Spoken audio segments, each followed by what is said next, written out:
Welcome to Revit Crash Course for Architects. In this episode, we're diving into the essentials, an introduction to BIM and Revit. This course will help you master Revit's tools in the easiest, smoothest way possible. We'll be using the MGS template that can be downloaded for free in the description.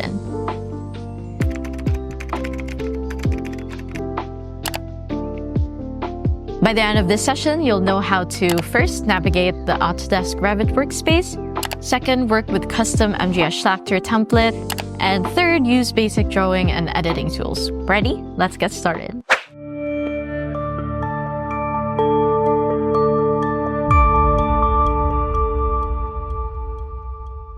When you first open Revit, you'll see the home screen.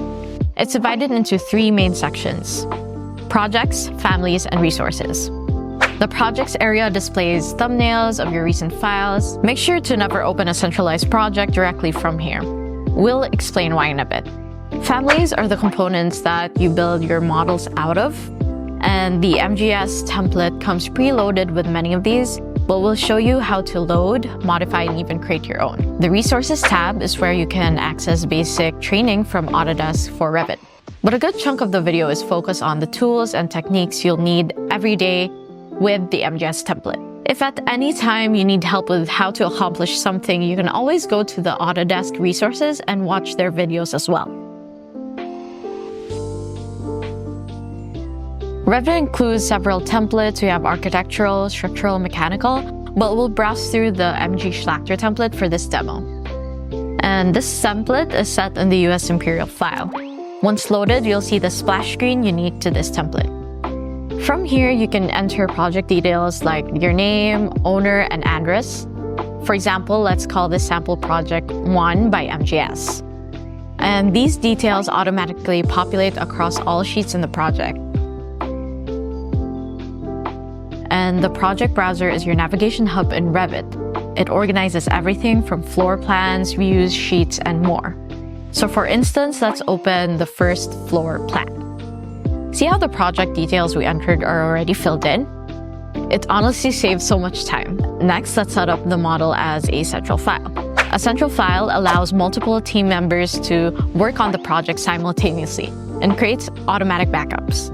It's super great for collaboration, but if you're doing this alone, it's still worth the work of learning how to set the central file in case you would need to collaborate in the future. Save the file and add central to the name. For example, MGS sample project 1 central. Enable collaboration by clicking collaborate on the toolbar.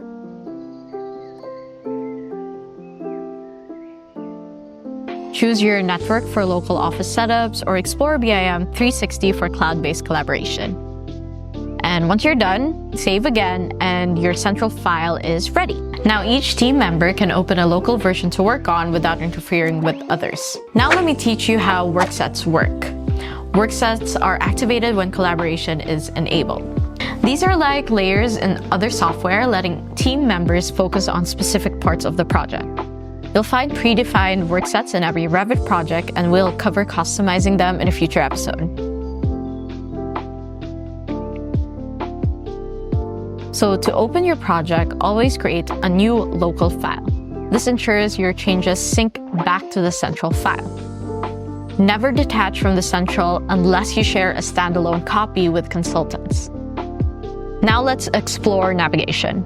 Under floor plans, you'll find categories like existing and new. These help manage projects with renovations or phased construction. Views are arranged by standard codes for consistency, but templates may vary between firms.